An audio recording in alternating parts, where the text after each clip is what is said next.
గంజాయి అక్రమ రవాణాను అడ్డుకునేందుకు తీవ్ర ప్రయత్నాలు చేస్తుంది తెలంగాణ సర్కార్. అయినా చాప కింద నీరుగా గుట్టుగా రవాణా వ్యాపారం సాగుతోంది. బిజినెస్ కోసం డ్రగ్స్ వ్యాపారాలు కొత్త దారులు వెతుకుతున్నారు. తాజాగా ఓయోరూముల్లో గంజాయి బిజినెస్ చేస్తూ అడ్డంగా బుక్కయ్యారు యువకుడు.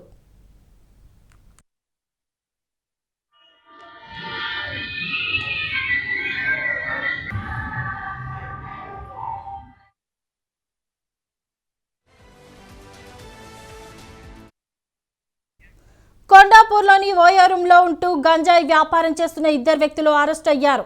కావలికి చెందిన రాజు, మధ్యప్రదేశ్కు చెందిన సంజనగా పోలీసులు గుర్తించారు.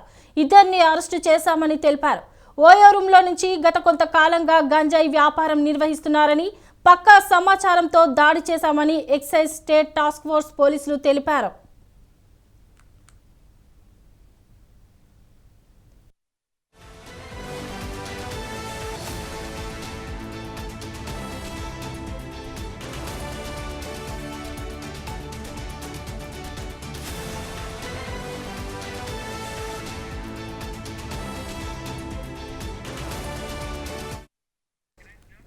నిందితుల నుంచి 3.625 గ్రాముల స్వాధీనం చేసుకున్నామని తెలిపారు.